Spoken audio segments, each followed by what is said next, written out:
Padre Fábio, meu cunhado pediu o divórcio para minha irmã. Depois de algum tempo ela conheceu outra pessoa, teve um filho. E na missa de 7º dia de minha mãe, ela foi se confessar com o padre. E o mesmo disse que ela está em pecado. Mas como a minha irmã pode estar em pecado se foi o meu cunhado que pediu o divórcio? Gostaria de um esclarecimento.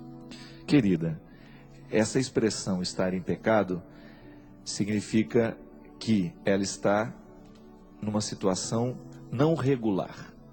Então a gente precisa ter muito cuidado com a expressão que a gente usa. O que é o pecado?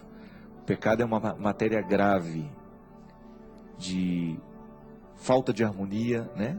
Digamos assim, o meu pecado é aquilo que fere profundamente a minha relação com Deus. Nós não temos como mudar isso, eu não tenho como mudar as regras da igreja, eu não tenho poder para isso, não tenho poder. E esse padre que diz que ela está em pecado também não tem poder de mudar as regras.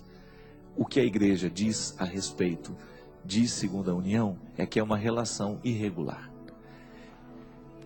Tem gente que põe peso nessa frase, você está em pecado. E aí tem toda essa história. Foi o meu marido que me abandonou, e aí? E aí que para cada caso a igreja dá a oportunidade de criar uma solução. O que a gente precisa fazer, e primeiramente esclarecer para nós mesmos, sobretudo para sua irmã, é ela sentir que a opção que ela fez traz restrições. Mas a igreja não tira ela, não vai tirá-la, não tira dela a possibilidade de continuar em comunhão com Cristo. Não retira. Para isso que existe a pastoral da segunda união. Para isso que existe muitas vezes o aconselhamento, até mesmo para descobrir se houve sacramento ou não, porque existem muitos casais que não estão casados. São casados na igreja, mas não são casados no coração. Não há regularidade. Então, tudo isso precisa ser visto com muita calma, com muita cautela. O que eu sempre recomendo é que a gente nunca use essa expressão pecado com o peso que às vezes ela não tem. Às vezes é muito desastroso para uma pessoa ouvir isso, você está em pecado.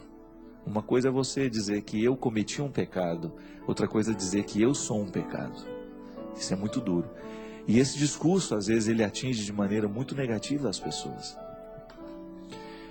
Outro dia eu estava ouvindo uma pessoa homossexual dizendo na televisão isso. Eu achei uma confissão muito sincera.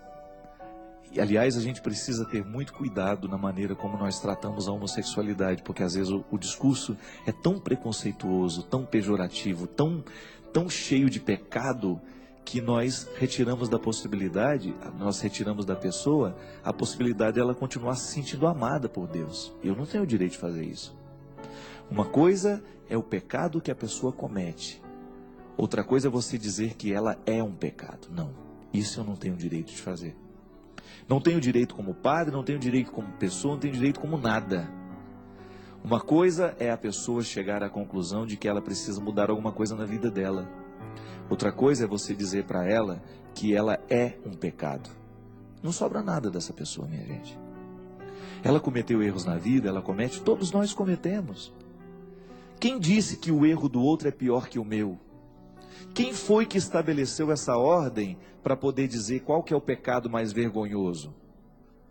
Imagina, seria muita hipocrisia da nossa parte dizer qual é o pecado que mais atenta contra o coração de Deus. Aliás, eu ando pensando que, por causa da nossa maneira hipócrita de interpretar a vida, nós às vezes colocamos algumas pessoas como santas e elas não são. Justamente porque a nossa compreensão de pecado é muito terrível. Nós fazemos a nossa escalinha ali e a gente sai julgando o mundo todo. Não. Eu prefiro deixar o julgamento para Deus. Eu vou lhe dizer uma coisa. Eu tenho a obrigação de orientar. A verdade de fé é esta.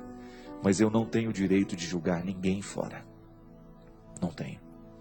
Outro dia eu fui abordado por um rapaz que muito respeitosamente me abraçou, disse que me amava, assim na frente de um monte de gente. E ele era um homossexual assumido. E todas as pessoas que estavam ali sabiam que ele era homossexual, porque ele não fazia questão de esconder. E o carinho dele para mim foi tão de Deus, minha gente, eu preciso confessar isso aqui, porque talvez eu não tenha tido a oportunidade de dizer isso para ele. Ele falou assim: padre, o senhor me ajuda tanto, o senhor tem tornado a minha vida tão melhor, o senhor tem feito o meu coração tão mais bonito.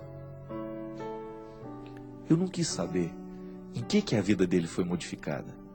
Eu não tenho o poder de mudar orientação sexual de ninguém. Não tenho mesmo. A psicologia luta para reorientar uma criança, por exemplo. Eu não tenho.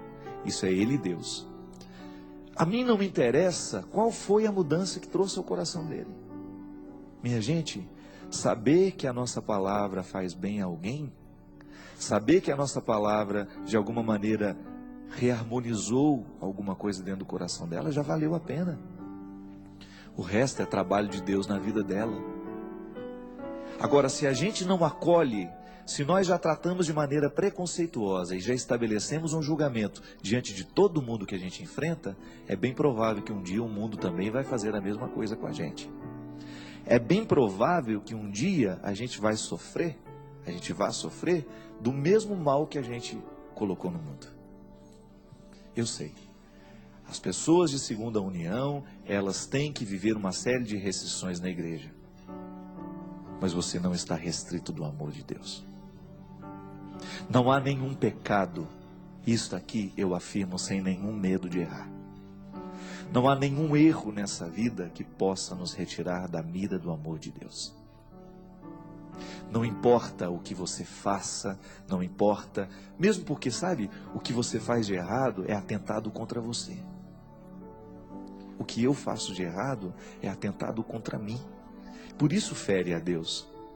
Mas Deus não deixa de nos amar. Você que é mãe, que tem filho homossexual, sabe muito bem disso. Em algum momento da sua vida você deixou de amar o seu filho? Não acredito. E mesmo os pais mais revoltados diante do comportamento do filho, eles não são capazes de deixar de amar o filho. Ele, muitas vezes, por causa do machismo, por causa da postura que ele tem, com medo de estar aprovando o filho, ele deixa de manifestar o amor. Ele é grosso, ele bate, ele espanca. Mas você não deixa de amar. Agora, isso é o que a igreja ensina. O que vai ser modificado na sua conduta é o que você vai descobrir como fruto desse amor de Deus. Agora, se eu não anuncio o amor de Deus, como é que você vai chegar no fruto? Se eu lhe entrego uma condenação, como é que você vai chegar ao fruto do amor? Por isso que hoje, outra coisa nós não temos a dizer. Deus nos ama. O resto, o que precisa ser modificado, é entre nós e Ele. Se eu puder lhe ajudar, lhe orientando, que Deus lhe ama, isso eu quero continuar fazendo. Mas não espere de mim nenhum julgamento ou condenação, porque eu estaria contradizendo a própria palavra de Jesus. Derrame sobre o seu coração, sobre a sua vida, a bênção do Deus Todo-Poderoso. Ele que é Pai, Filho e Espírito Santo. Amém.